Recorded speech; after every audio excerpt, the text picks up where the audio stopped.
नमस्कार, इन खबर देख रहे हैं आप। मैं हूं आपके साथ मिशा Bajwa Chaudhary.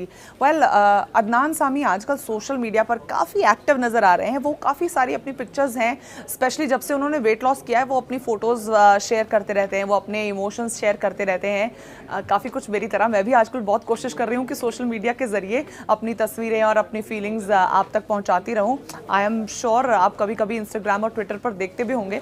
Anyways, coming back to the story, Adnan Sami जो हैं वो बड़ी बुरी तरह से ट्रोल भी हो जाते हैं कई पिक्चर्स को लेकर या कई उनके थॉट्स को लेकर। इस बार भी वो उनके साथ ऐसा ही हुआ है। ट्रोल वो बहुत ज़बरदस्त तरीके से हुए हैं और हुए किस बात पे हैं, इंडिपेंडेंस डे पे वो अपनी गुड विशेस जो हैं वो अपने फैंस को, फॉलोअर्स को दे रहे थे, जिसके बाद वो ट्रोल हो गए। किसी ने ये लिख दिया कि आप ये बता दें कि आपके पिता का जन्म कहाँ हुआ था इस पर। लेकिन अदनान सामी कहते हैं ना कि जब once you are in it you know how to handle things, तो उनको ट्रोल्स को हैंडल करना लगता है बखूबी आ गया है, क्योंकि उन्होंने बड़ा शानदार और बिफिटिंग जवाब इस शख्स को दिया है जिन्होंने उनके पिता की नागरिकता पर सवाल उठा दिए। उन्होंने बड़ा एकदम टका के जवाब दिया है कि मेरे पिता 1942 में 1942 में इंडिया में पैदा हुए थे। ब्रिटिश इंडिया था उस ज़माने में, इंडिपेंडेंस अभी नहीं, पार्टीशन नहीं हुई थी और इंडिपेंडेंस अभी नहीं मिली थी इंडिया को।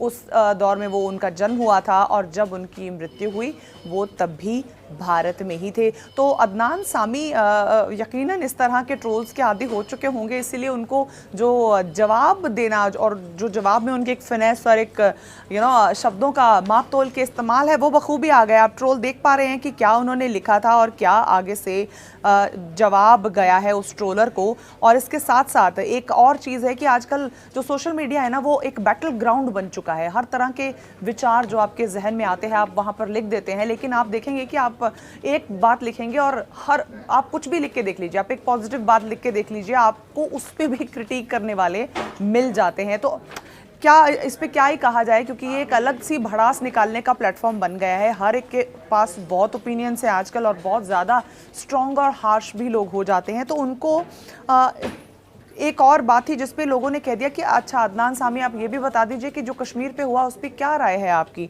तो उसका भी उन्होंने बहुत ही शानदार जवाब दिया है। उनका कहना है कि कश्मीर हमेशा से भारत का हिस्सा रहा है, इसलिए उन चीज़ों में अपनी नाक मत घुसाओ जिनसे आपका कोई लेना देना ही नहीं है। तो ये भी एक बड़ा करारा जवाब था जो अदनान सामी ने दिया है। और क्योंकि शायद क्योंकि उनका जन्म जो है वो लंदन में हुआ, उसके बाद उनके पास जो नागरिकता थी वो पाकिस्तान की भी रही है, जिसको उन्होंने बाद में कैंसिल करा के 2015 में उन्होंने इंडियन सिटीजनशिप के लिए अप्लाई कर दिया था। तो लोगों को शायद लग रहा होगा कि वो अब एक पाकिस्तानी के साथ इस तरह से उलझ रहे हैं, लेकिन उन्होंने काफ़ी देर से इंडिया की सिटीजनशिप भी ले ली हुई है। तो वो भी इंडिपेंडेंस डे को उतना ही हमारी तरह पेट्रियाटिक महसूस कर रहे होंगे जितना हम कर रहे थे। तो उन्होंने बड़ा बफिटिंग जवाब दिया है कश्मीर मामले पर भी और उनके पिता की नागरिकता को पूछे जाने पर भी। और मुझे लगता है कि ट्रोल करने वाली जो वेली आर्मी है उनको जवाब देना और इस तरह से कभी कभी देना कटाक्ष वाला बड़ा ज़रूरी होता है, ताकि लोग एक अपनी सोच हम पे ना थोपें। अगर उन्होंने कोई बात लिखी है, आपको उससे सहमत आप नहीं भी हैं, तो आपको भी आज़ादी है, उनको भी तो है ना, ये हम ना भूलें। तो अदनान सामी की ये जो ट्वीट थी ये मेरी अटेंशन को कैप्चर कर पाई, तो सोचा आपसे इनका जिक्र करूं, क्योंकि ट्रोल्स का शिकार कभी ना कभी आप भी हुए होंगे और मैं भी काफ़ी हो रही हूँ। बहुत बहुत शुक्रिया।